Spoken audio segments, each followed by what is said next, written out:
Play clock at 5. Pass is intercepted at the goal line by Malcolm Butler. Unreal. Amazing. Podcast Patriotas, do fã-clube oficial dos Patriots no Brasil.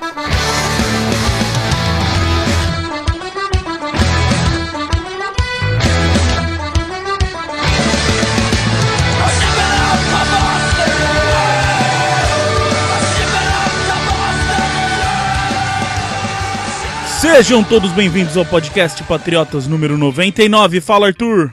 Fala, Felipe. Tá chegando, hein? Estreia da temporada regular. Ih, rapaz, tá chegando e vai começar o podcast sobre o primeiro jogo. Vai bater o podcast 100, Sidney. Caramba, parece que a gente combinou, né? Em 2014 a gente fez a conta lá, primeira rodada 2017 e a gente vai fazer o podcast 100. Esse mês aqui a gente dá uma desculpa, essa semana aqui a gente fala que deu pau e... Tudo planejado. Não, mas se tivesse sido combinado, a gente tinha feito 100 na vitória do Super Bowl, né, cara? Bom, então é isso aí, 99 programas já que a gente vem aqui sentar de peitos pra falar com vocês. Estamos aqui pra falar sobre mais um início de temporada. Vamos com tudo. Semana passada a gente tava aqui achando que ia ser tranquilo, que a lista de 53 esse ano a gente sabia ela, que não tinha erro, e pra variar, Belichick vai lá e dá uma de Sérgio Malandro e dá uma pegadinha em todo mundo, e a lista é toda diferente já, tem um monte de mudança, um monte de gente que entrou, então a gente vai falar metade do programa sobre isso e metade do programa sobre o jogo dos Chiefs que vem aí. Quinta-feira, se você tá ouvindo aqui na quarta-feira que saiu esse programa, amanhã já tem estreia dos Patriots contra os Chiefs.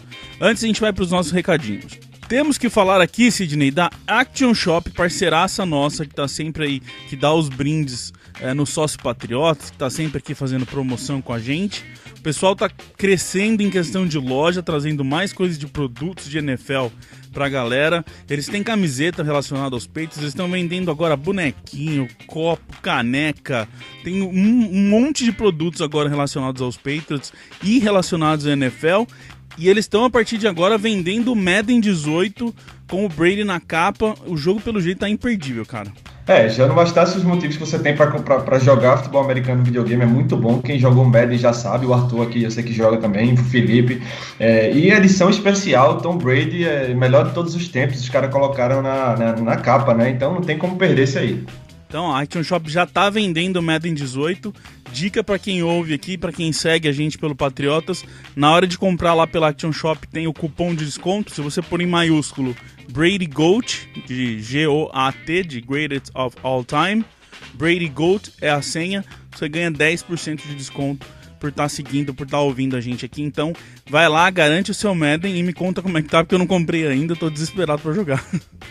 Além disso, seu Arthur, temos que falar do Survivor, última da última chamada pra quem quiser jogar Survivor com a gente esse ano, que o nosso grupo está maluco, cara. Pois é, já passaram de 800 participantes, triplicou o número de concorrentes do ano passado, e eu que já tinha dificuldade pra chegar na reta final, onde só sobravam poucas pessoas, agora vou ter mais ainda. Espero que nessa semana 1 eu já não perca a minha primeira vida. 800 participantes, cara, a gente nunca imaginou que a gente ia ter tudo isso. Eu sempre vim aqui batendo na tecla que jogar Survivor com bastante gente é o mais legal, mas eu nunca na minha vida também joguei com 800 outras pessoas. Lembrando que a gente vai ter 2 vidas no nosso grupo, então vamos ver o que vai dar isso. A gente vai vindo aqui dando uns updates pra vocês semana a semana, pra ver quantos caíram, quantos que ainda sobrevivem, pra ver quem que vai ser o campeão dessa liga. Que pelo jeito esse ano não... Se tiver que começar de novo, Arthur, aí é porque o campeonato vai estar muito maluco, né? Derrubar 800 pessoas antes de 16 rodadas? Pois é, a NFL vai estar doida de vez, vai ter um bocado de resultado inesperado. Kansas City won the toss, deferred, and now the Chiefs are down 7-0. This is a 3rd and 13. Rush is coming. Brady steps up. Brady throws. He's got Gronkowski. Bom, gente, no sábado de cortes, pra variar, tivemos que fazer serão e trabalhar o dia inteiro até a noite, porque o Sr. Belichick é sempre o último a soltar os nomes. É inacreditável, todo ano. O prazo é 5 horas da tarde, é 9 horas da noite, o Belichick não soltou ainda os tais dos nomes dele. E esse ano, mais uma vez, os Breakthroughs foram os últimos a soltar os nomes. Aliás, vou fazer um parênteses aqui para parabenizar todo mundo da equipe, que o sábado foi inacreditável. A gente fez mais de 12 horas de cobertura. Começou de manhã cedinho e foi até o final da noite ali, até quase 10 horas da noite, eu acho. Foi até, né, se eu não me engano. E, a gente teve muita participação da galera. A gente passou de 300 mil visualizações de tweets nossos. Foi inacreditável o sábado pra gente. Então, parabenizando aqui a nossa equipe, todo mundo que faz isso acontecer, que a gente se revezou. E agradecendo também todo mundo que participou com a gente lá. Mas, então, como eu falei, o sábado foi maluco, o Belichick demorou pra caramba. Mas os cortes começaram na sexta-feira já. E aí eu já tive a melhor cesta do meu ano, que foi com o Freeney fora. Finalmente o Freeney não está no Patriots, mas não foi nem ali no sábado, ele já saiu na sexta já. Acho que o Belichick viu que ia fazer a gente sofrer durante o sábado inteiro, então eu vou dar um alívio aqui pra vocês na sexta. Tira o Jonathan Freeney e depois vocês aguentam a bronca aí do sábado. E aí, durante o sábado, foram vindo alguns cortes e foram vindo algumas trocas também. Engraçado que o Belichick é tão safado, cara, que ele deu entrevista um pouquinho antes do almoço. E ele perguntaram pra ele se ele tava pensando se tinha possibilidades de vir jogador novo. E ele falou na entrevista, não, porque chegar agora não vai dar muita diferença, o jogador não vai ter tempo pra treinar, porque o jogo já é quinta-feira. Deu meia hora depois, começou a aparecer jogador novo no elenco, de tão safado que é aquele velho maluco. E, ele é muito cara de pau. E então, vamos pensar aqui. Primeira bomba que a gente teve no dia, pra gente conversando aqui, foi a troca do Brissett. Saiu Jacob Brissett, entrou Philip Dorsett. Aliás, os dois sobrenomes até do jeito meio parecido de falar. O receiver que veio dos Colts. Muita gente adorou e muita gente odiou, hein? Cara, assim, eu tô no time que gostou, né, dessa troca, porque, assim, o Brissett, a gente sabe que ele era um projeto pro futuro, ele tava mostrando sinais de melhora, a gente viu que essa pré-temporada foi bem melhor do que a pré-temporada passada, em termos de desempenho dele nos amistosos, mas a gente sabe que o caminho do Brissett para entrar em campo só um desastre, como ocorreu ano passado, né, do Brady tá suspenso, o Garoppolo machucar, então a chance dele jogar era muito pequena. E eles trocam assim, pensando num cara que vai ser mais útil para o time agora, né? Principalmente considerando que a gente perdeu o Julian Edelman por lesão, então eles trouxeram um wide receiver que, se teve problemas lá para se destacar em Indianápolis, é um cara que tem pelo menos os atributos físicos, né, para ser bem sucedido na NFL. Às vezes o cara tá precisando só de mudar o ambiente, uma segunda chance. Então eu acho que do ponto de vista de melhorar o time mais imediatamente, ele foi uma boa troca. Pois é, eu também tô no seu time, Sidney, o Felipe também, que a gente já se falou, ele também gostou mais da troca do que rejeitou. E é isso, o Philip Dorsett é um jogador que chega e já vai ajudar no time, enquanto o Brissett seria reserva do reserva. Ele não entraria em campo em 2017, trazendo o Dorsett. A gente já tem aquela reposição pro Edelman que a gente falou no podcast passado, a gente até comentou que era mais provável vir um jogador de fora do que estava dentro do elenco.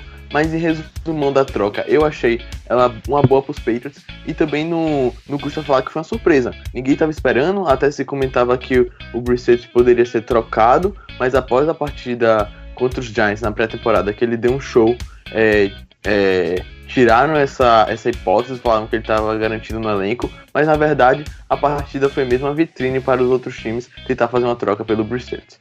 Eu acho assim, a maioria das coisas que eu vi o pessoal reclamar é que o Dorsett, ele dropou muita bola nos Colts. Acho que vocês falaram é bem certo. Pelo jeito o jogador tem talento, o jogador é muito veloz e às vezes ele só precisa de um Belichick na vida dele pra resolver ele. Mas o principal pra mim é que não é que o cara tá vindo pra ser o nosso receiver 1. Não é que tipo, esse é o nosso receiver. O cara tá vindo pra ver... O cara tá vindo pra ser quarto receiver, quinto receiver. Ele não vai entrar em todos os momentos, a não ser que ele comece a jogar muito bem. Mas ele vai estar numa rotação ali, então pelo menos ele vai entrar. E eu acho que a grande coisa aí que me fez gostar é que assim, a gente perdeu o Edelman, que é um dos receivers, e a gente perdeu o Cyrus Jones, que seria o nosso retornador principal.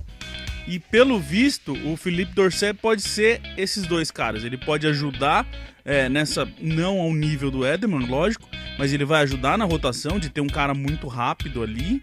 e vai ajudar, porque ele retornou também. Ele não retornou muitas coisas no Colts, mas ele tem a experiência de ter retornado no college. Então ele meio que vale 2 por 1 aí pelos 2 problemas que a gente teve. E muito disso, né, Cid? Ele não vai ser o primeiro cara ali, não é nele que a gente tem que confiar toda a bola. Ele vai ser um cara que, quando estiver em campo, é mais um cara muito veloz pra esticar esse campo, né, pra defesa. Exato, né? Se a gente pensar assim, quem acompanha os Patriots há mais tempo, viu que a gente passou anos reclamando que a gente não tinha esse jogador de velocidade, que eles chamam deep threat, né? Um cara que é capaz de esticar o campo, deixar pelo menos 1 ou 2 safeties lá atrás, né? Respeitando a velocidade dele. E de repente a gente tem 2 desses caras. Então assim, o Dorsett ele pode ser usado, até como ele foi muito usado nos Colts, mas para esticar o campo para outros jogadores do ataque. Então, você coloca o Cooks e o Dorsett aí abertos, com a velocidade que eles têm, os caras vão deixar os 2 safeties lá atrás, não tem como. Se não deixarem, estão correndo sério risco de ver seus corners batidos na velocidade. Isso vai abrir muito meio do campo para os nossos running backs saindo no backfield, para o Amendola, para o Hogan, para o Mitchell. Então, assim, não é só o cara não ter que chegar... Gronk, o cara não tem que chegar e ter 100 recepções no ano, 1000 jardas, não, ele tem que ajudar de alguma forma, e eu acho que ele tem condições de ajudar sim. Exato, quando eu vi a velocidade que ele tem, a primeira coisa que eu imaginei foi Cooks e Dorsett nas 2 pontas, por exemplo, Hogan e Amendola em slot e mais Gronkowski, por exemplo. Cara, você tem 2 caras pra atacar o fundo, 2 caras pra trabalhar as pontas dos campos, e você tem o melhor tight end da NFL pra trabalhar o meio. Ou então tiram deles e botam um running back, um James White, um Dion Lewis, um Buckhead aí. Exato, você tem muito... Eu vejo até, com a chegada, e vejo até essa característica de... Parece que eles estão querendo trabalhar mais desse jeito esse ano. Eles estão querendo realmente esticar o campo, espalhar todo mundo pra não ter que ser um jogo muito chato, um jogo de poucas jardas ali e tal. Brady vai precisar, se todo mundo tem gente que fala aí que o Brady não tem braço, esse ano ele vai ter que ter braço mesmo, porque pelo jeito toda hora ele vai ter 1, 2 caras lá pro fundo pra trabalhar desse jeito, né? Fora isso, a gente tem a chegada do defensive end, uma posição que a gente precisava bastante, que é o Cassius Smart, de Seattle, que foi basicamente uma troca aí, que mandamos o Coleman mais uma escolha de 5ª rodada por ele. O que vocês acharam? Eu achei que não é ainda o defensive end que eu queria, pra ser bem sincero. O que eu falei é que ele chega para somar e não para ser a solução do nosso grupo de defensive ends. O Marsh era um jogador muito elogiado pela comissão técnica e pelos jogadores do Seattle Seahawks, só que com a chegada do Sheldon Richardson lá, ele perdeu espaço e com isso iria ser dispensado da equipe. Portanto, eu vejo mais um jogador para ajudar na rotação dos defensive ends, ele que, claro, também atuou nos special teams, teve 79% de aparição nesse setor ano passado, então eu acho mais um Marsh uma soma do que uma solução. Sem dúvida. E falando em special teams também, veio o Johnson Bademose, que é o cara que veio do Lions. Esse sim, pelo jeito, é especialista em special teams, principalmente trabalhando como gunner. Ele foi de 2012 pra cá, Sidney. Ele é o 3º maior tacleador em special teams da NFL, desde quando ele entrou na liga. Falam que o cara é um foguete e faz tackle muito bem. Belichick, mais uma vez, tentando ter certeza de que o special teams vai fazer diferença em campo, né? Cara, vai ser difícil retornar punts e chutes contra os Patriots esse ano, né? Porque você tem o Matthew Slater, você tem o Braden King, você tem o Nate Ebner, que chegam lá sempre fazendo tackles. Aí você traz o Bademose, que foi um dos melhores da NFL nesse sentido. Pra você ter uma ideia, o Jonathan Jones, que joga no nosso special teams, fez os 40 jardas em 4.33 segundos. O Bademose fez 4.39 segundos. O Matthew Slater, que é o nosso melhor gunner, ele tá atrás desses 2 caras em termos de velocidade. Ele é só o 6º mais veloz do elenco dos Patriots. Então, assim, é muita velocidade. Os caras vão chegar no retornador no momento que ele estiver recebendo a bola, vai ser bem complicado retornar punts contra a gente. E é interessante ver que, igual, eu acho que foi eu que respondi uma pergunta de alguém no Facebook, foi: a gente já não tem esses caras? Por que a gente precisa de mais um gunner pra esse time? É o nível que o Belichick trabalha com special teams, né, cara? Ele prefere ter... É basicamente um reserva do gunner. Ele já vai ter. Se ele precisar trocar o gunner, se ele precisar substituir o gunner... Porque, assim, o Slater tá baleado, o King também tá bem baleado, o Ebner não vem treinando normalmente. Então, ele realmente quis trazer um cara pra que, vamos dizer, na rotação ali dos gunners, olha o nível de detalhe que a gente chega no time dos Patriots. A rotação dos gunners mantém a qualidade, é basicamente isso, né? E tem outra coisa também, que o Matthew Slater tem dois pontos aí sobre ele que justificam um pouco essa vinda do Budenholzer. Primeiro que ele não é mais um garoto, ele está na liga desde 2008, então ele já tem uma certa rodagem. Vai chegar um momento que ele vai começar a perder velocidade pela idade, isso é normal, não quer dizer que vai ser agora esse ano, mas vai chegar.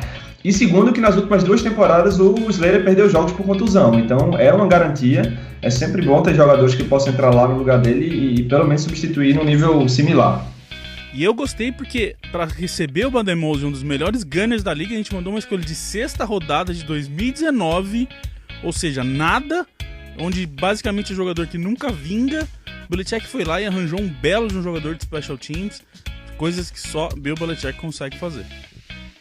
Aí tivemos o elenco finalizado ali, o elenco fechado dos 53 no sábado, e a gente conseguiu ver agora melhor quem que venceu as disputas que a gente sempre comentou aqui, ficamos um mês falando sobre isso, então a gente tem algumas coisas legais para falar aqui. Primeiro, a história dos running backs, que fizeram uma coisa interessante, né, Arthur?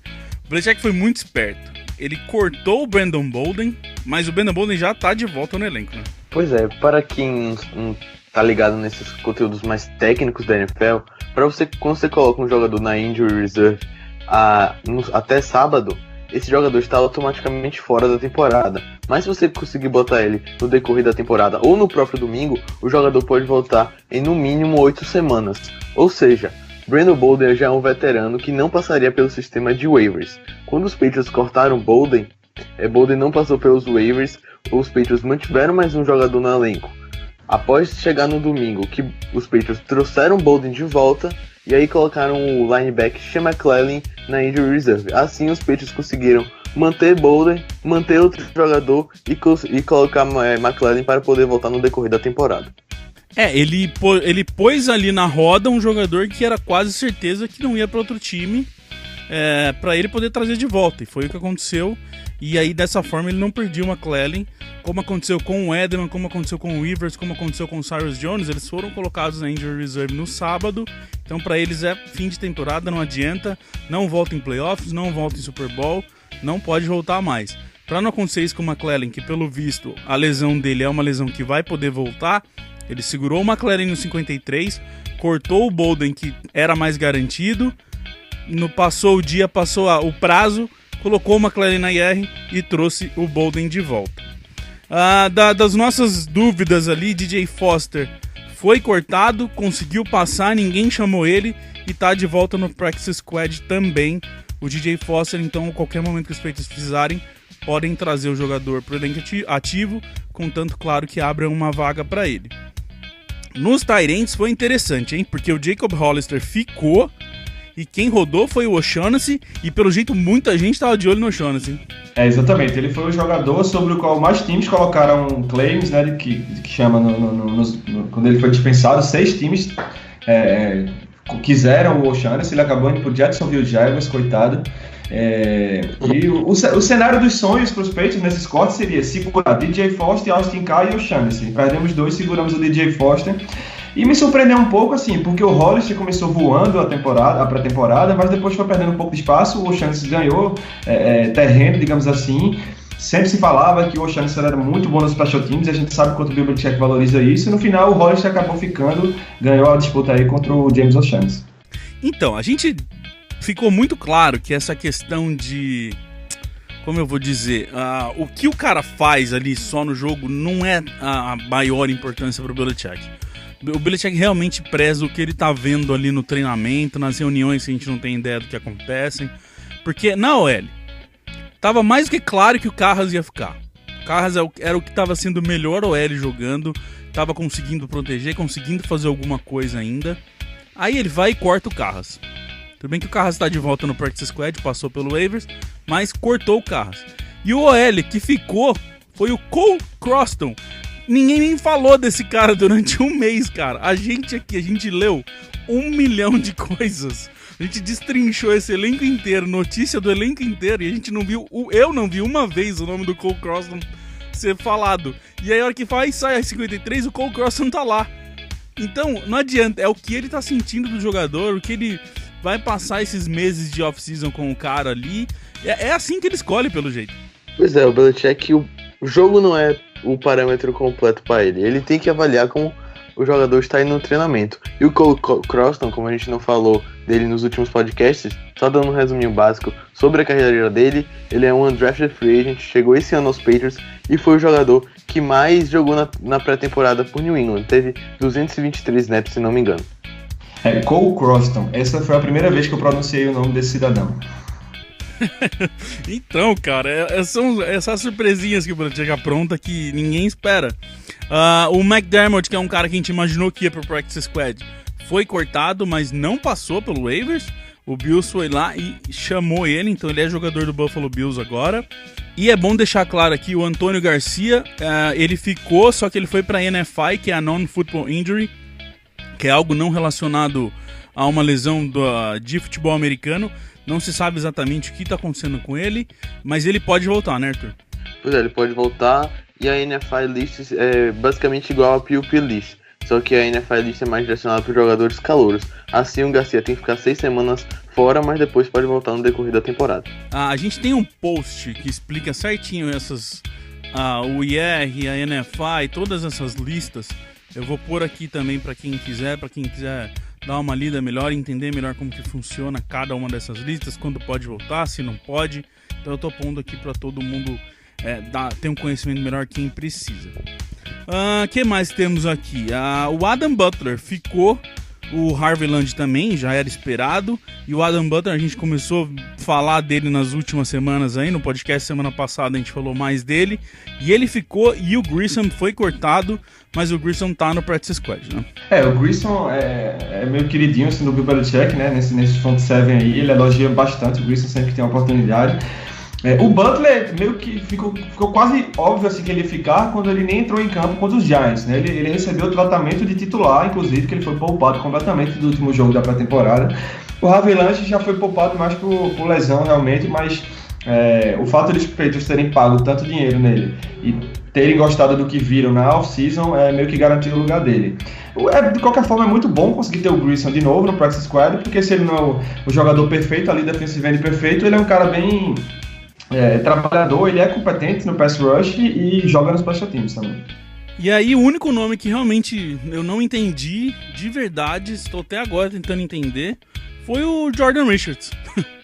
Que no fim é o cara que mais parecia que ia ser cortado. Pra mim ele ia na sexta-feira já, não ficou lá, sobreviveu e se manteve nesse elenco, gente. Acho que o único jeito do Richards ter ficado foi o corte do Cyrus, vocês acham? Eu vejo mais como uma falta de opção no grupo de safety, que está bem definido com McCurry, Chung e Harmon, e faltava nenhuma opção para ser o quarto safety dos Patriots. Richards foi o que sobrou, não vejo tanto mérito dele para ter conquistado a vaga, acho que foi meio por falta de opção. Rapaz, então que Deus nos ouça e não deixa ter que usar o quarto safety. Bom, pra gente fechar essa questão do 53 aqui, onde que você acha, Sidney? Onde você acha que ficou mais estranho ali? Onde você acha que a gente pode sentir mais necessidade pela forma que esse elenco foi montado? Eu acho que esse elenco tem 2 pontos fracos. Um no time titular e um na questão da reserva. No time titular, eu acho que o pass rush, a gente comentou aqui algumas vezes, que a gente vai ter que usar linebackers ali para tentar pressionar os quarterbacks adversários. Vai ser o Trey Flowers de um lado e um revezamento do outro. Essa área eu quero ver para saber como é que o Bill Belichick vai contornar. E outra área que me preocupa bastante é a reserva do Nate Solder. O Nate Solder a gente sabe que é bastante competente, mas é um cara que se machuca de vez em quando e abaixo dele a queda de nível é muito acentuada, né? Seja para o Fleming, seja para o Edel. Então me preocupa bastante e se tomara que o Nate Solder não se machuque essa temporada, porque a gente pode sofrer um bocado se ele se machucar. Nessa questão do pass rush eu ainda aviso, não é nem aviso, eu ponho um asterisco aí na questão do McClellan, que era um cara que todo mundo esperava que ia ser um dos principais nessa rotação do lado esquerdo dos defensive ends, desses linebackers trabalhando no pass rush, como você disse. Então a gente já não tem o McClellan também. É interessante isso, pode fazer muita falta. E a questão do Solder, para deixar todo mundo tranquilo, saiu já injury report essa semana. O Solder não aparece na lista, então pelo jeito ele tá treinando normal, mas como a gente falou, vai viver nesse chão de gelo aí, né, cara? Arthur, pra você, onde que você vê onde ficou maior necessidade de como foi montado esse elenco. Além das duas posições que o Sidney falou, que eu concordo com ele, eu também colocaria o retornador de punch da equipe. Tudo bem que o Dorsett retornou 25 punts no college, mas só que com a camisa do Indianapolis Colts apenas foram 2 punts retornados, e a nossa principal opção agora é Danny Amendola, que já se machucou 3 vezes aí nos últimos anos, só retornando punch, apesar dele amar fazer essa função. Ele que já deu entrevista falando que adoraria retornar punts, não é a praia dele para ficar a temporada toda fazendo essa função. Eu acho que é uma posição que os Patriots poderiam trazer alguém de fora, ou até mesmo improvisar um jogador que para meio que dividir esses snaps com a Amendola. Eu já ouvi falar do próprio Lewis, talvez começar a ser treinado nessa história. E o próprio Patrick Chung, que já fez isso, não lembro se ele já fez nos Patriots ou não, mas eu vi ele falando também que se precisar, ele for chamado, ele tá pronto para fazer isso novamente. Mas é um outro jogador também, o Lewis eu até entendo, mas o Chung, se colocarem ele nessa e ele vai e se machuca, a gente não tem um reserva imediato ali pro Chung, pra a forma que ele trabalha também, né? Então, novamente, como o Arthur disse, tá meio estranha essa história dos retornadores aí. Vamos ver como que eles vão trabalhar nessa questão. Bom, como todo mundo sabe, Patriots em campo amanhã contra os Chiefs, semana 1, jogo valendo de verdade. E a gente trouxe a participação do Matheus, do @45jardas, que ele vai participar aqui com a gente, falando ele que cobre mais a fundo o Kansas City Chiefs. E ele veio falar aqui pra gente um ponto positivo dos Chiefs para esse jogo e um ponto negativo pra gente bater um papo aqui e discutir entre a gente. Vamos ouvir então o ponto positivo dos Chiefs para esse jogo. Olá, galera do Patriotas.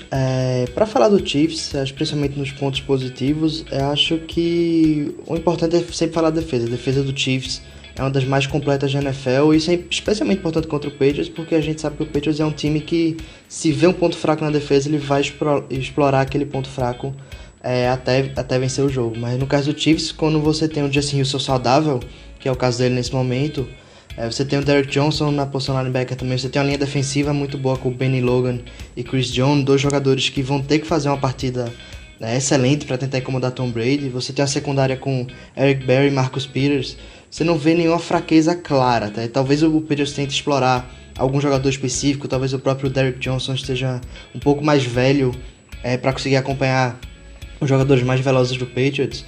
Mas mesmo sem Tamba Hali, que não vai começar a temporada com o time, tá na lista de lesionados, é um time muito talentoso. Então Justin Houston e Dee Ford, principalmente, que vão ter que trazer a pressão para cima do Tom Brady, são as principais fontes de pressão para o jogo, vão ter que fazer uma partida espetacular. Mas é isso, o talento tá lá. Defensivamente, a defesa do Chiefs, no meu ver, é uma das mais bem preparadas da NFL para lidar com um time que tem o nível de talento que o Patriots tem. Então eu acho que esse é o ponto mais forte do Chiefs pro jogo. E vamos ver como vai ser essa briga, né? Como vai ser essa luta entre Bill Belichick e a defesa do Chiefs, comandada por Bob Sutton, que é inclusive um cara que tem bastante experiência com o Patriots. Ele que foi técnico nos Jets por muito tempo, então não é um cara que desconhece Tom Brady, não é um cara que desconhece a equipe do Patriots. Bom, como a gente ouviu aí, o Matheus trouxe a defesa do Chiefs como o maior ponto positivo para esse jogo, principalmente o front seven deles, que vai trabalhar para fazer pressão em cima do Tom Brady. É um caso, a gente vem falando um bom tempo aqui já, né, Sidney, que esse é a chave do jogo para todo time que vai jogar contra o ataque dos Patriots, não deixar o Brady trabalhar. No caso do Chiefs, é um ponto forte deles mesmo, eles devem conseguir chegar no Brady. Então a gente precisa ver, acho que é o principal ponto para fazer as coisas acontecerem, né? Exato, quando você enfrenta um front seven potente como esse do Chiefs, você tem que se livrar da bola rápido, né? E talvez aí resida nos problemas do nosso time, que é a falta do Julian Edelman, que era o cara que se livrava mais rapidamente assim da marcação com a agilidade dele, né? Era o alvo favorito para esses passes rápidos do Brady. Alguém vai ter que suprir esse papel, vai ter que se livrar rápido, porque se o Brady segurar a bola para esperar a jogada se desenvolver, os caras vão chegar nele. Mesmo os Chiefs não tendo o Tamba Hali nessa estreia, a defesa deles é muito boa em todos os 3 níveis. Tem playmakers na secundária, no linebackers, na DL. Então, assim, se livrar da bola rápido e tentar desacelerar esse pass rush. E, Arthur, principalmente o jogo da nossa OL, né, cara? A OL precisa estar ali, precisa proteger o Brady, precisa ter cinco muros ali na frente do Brady para ele conseguir ter tempo de fazer o que ele mais sabe, que é procurar os matchups. Perfeito. A OL vai ser o confronto chave dessa partida, tanto para proteger Tom Brady, tanto para abrir buracos para o jogo corrido, porque enfrentando uma defesa forte, como é do Kansas City Chiefs, um jogo unidimensional do ataque não vai ser tão produtivo. O Gillespie precisa atuar bem, o Burkhead precisa atuar bem, correndo com a bola, não só recebendo passe. E uma coisa que eu vejo que pode ser uma cadência do jogo é o ataque dos Patriots serem pacientes na partida. Porque como o Matheus disse, o Sidney também confirmou, é uma defesa boa em todos os níveis. Então, mas só que a gente tem muita arma. A gente vem falando aqui com esses novos jogadores, para onde você olha nesse ataque dos Patriots, é jogador bom, é jogador que sabe fazer jogada. Então, isso é a nossa parte boa, né, Sidney? Não precisar trabalhar com um cara só, não precisar trabalhar de um jeito só. Se for uma hora um passe para Cooks, outra hora é um passe para Gronkowski, outra hora é uma corrida do Burkhead, outra hora é um passe curtinho no Dion Lewis, outra hora não sei o que, volta um passe mais curto para alguém, volta uma bola longa. Você começa a deixar a defesa dos Chiefs, ninguém consegue segurar por uma hora um ataque desse tendo tantas armas para trabalhar. E é aí que provavelmente vai sair os pontos, né? Exato, espalhar a bola e diversificar, né? Para quem lembra, a gente enfrentou os Chiefs na pós-temporada da temporada 2015 e a gente mexeu muito o Gronk no campo, né? Alinhou o Gronk na lateral e isso trouxe bastantes problemas para a secundária dos Chiefs, então tem que ser criativo contra eles. Mas como você disse, a gente tem jogadores, né? Você pega lá, eles vão ter que ter 3, 4 cornerbacks muito bons para segurar todo mundo que a gente tem.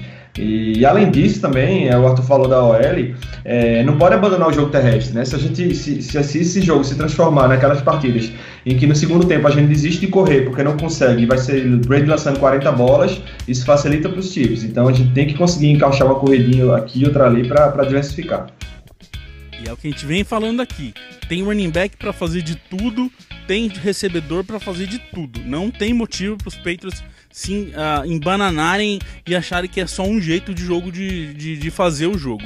Aliás, não só para esse jogo, para a temporada inteira. A gente tem 1 milhão de opções de formas diferentes de jogar com esse ataque.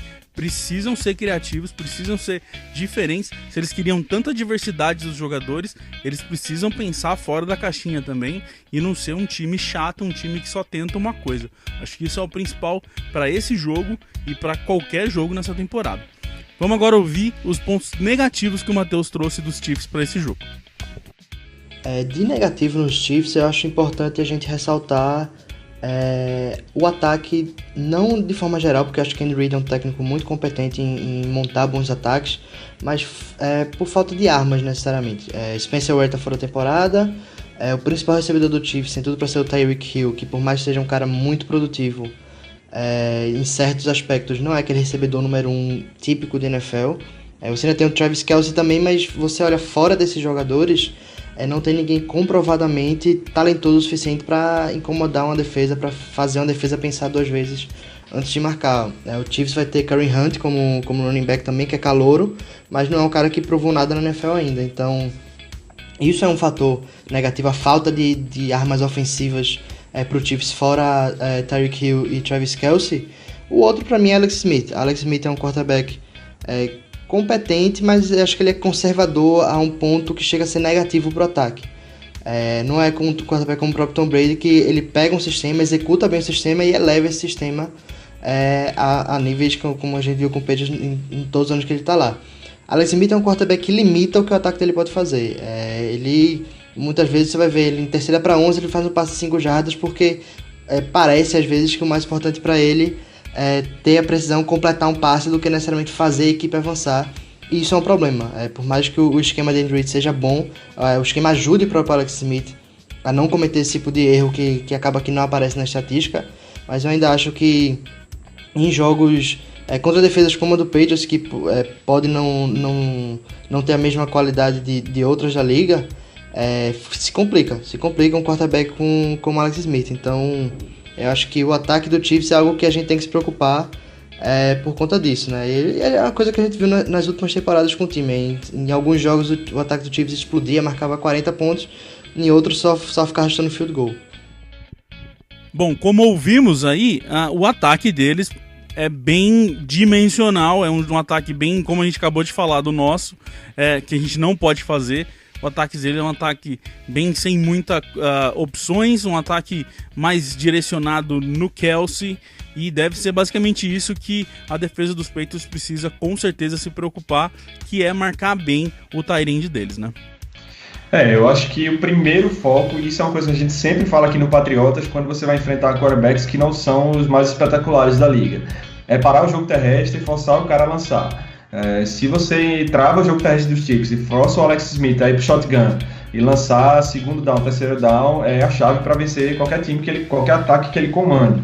Concordo com o Matheus, o Alex Smith não é esse cara que vai carregar os Chiefs lançando 30, 40 bolas por jogo, ele depende do jogo terrestre engrenar. Então acho que passa por aí mesmo, o principal ponto fraco deles é o jogo de quarterback.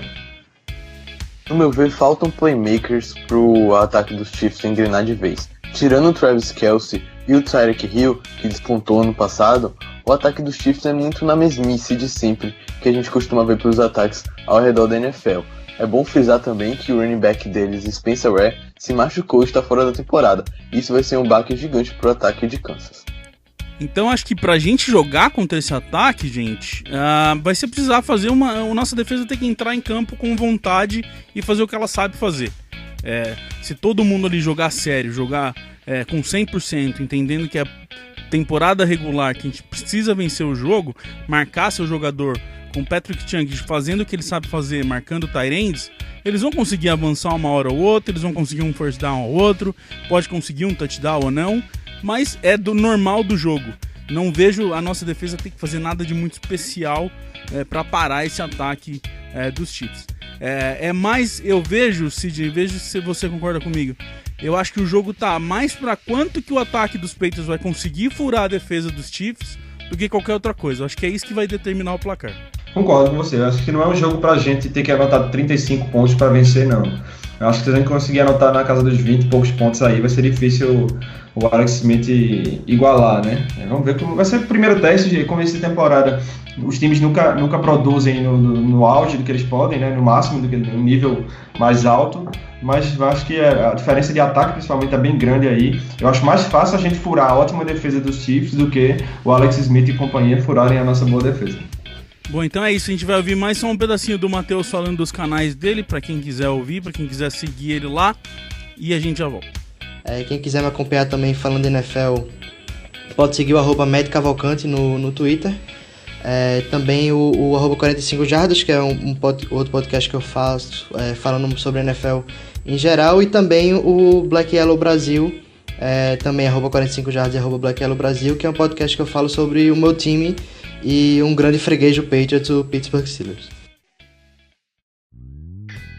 Então é isso, senhoras e senhores, vamos para o começo dessa temporada, lembrando que agora a gente volta à programação normal, certo, Arthur? A gente tem ao vivo no Facebook meia hora antes do jogo agora, né? Pois é, voltando ao ritmo da temporada passada, um pré-jogo feito direcionado à partida que vai ocorrer 30 minutos antes, trazendo a lista de nativos, quem não joga, as curiosidades da partida, os mimetes, os matchups, tudo da partida que vai rolar. Pra você que é novo aqui com a gente, não conhece, vou até explicar melhor porque tem bastante gente nova. Meia hora antes de começar o jogo, exatamente meia hora antes de começar o jogo, a gente faz o nosso pré-jogo ao vivo lá na página do Facebook, facebook.com/NEPatriotas. Vai aparecer alguém da gente ali com uma cara bonitona pra falar do jogo, o que a gente espera do jogo.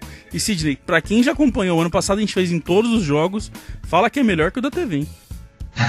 Porque, modéstia à parte, é um pré-jogo focado só no time, né? No nosso time, que a gente torce, que a gente cobre com as Patriots.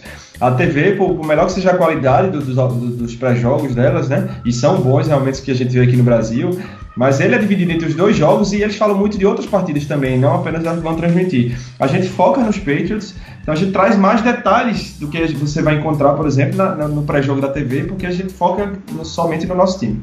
Então é isso aí, a gente convida você para estar lá meia hora antes, assistir com a gente, mandar seu comentário, mandar sua pergunta e depois, lógico, a gente vai comentar o jogo inteiro pelo Twitter. Então vamos ficando por aqui, a gente volta semana que vem com Patriota 100 para falar possivelmente da vitória de Patriots contra Kansas City Chiefs. Abraço, Arthur. Abraço, Felipe. Até mais, Sidney. Valeu, galera. Boa sorte aí na estreia. We love our New England Patriots and the way that they play as a team. And we'll always be true to the red, white, and blue, our New England American dream. When they take to the field, they don't often yield. They'll bend, but they seldom will break. If the first half should sour, well, there's still half an hour. They'll ignore every bruise, every ache, and they'll pull it all out at the end of the bout. If it's close and the game's getting scary, if the offense can't score with a few seconds more, then we call in Old Clutch Vinatieri. We love our New England Patriots and the way that they play as a team. And we'll always be true to the red, white, and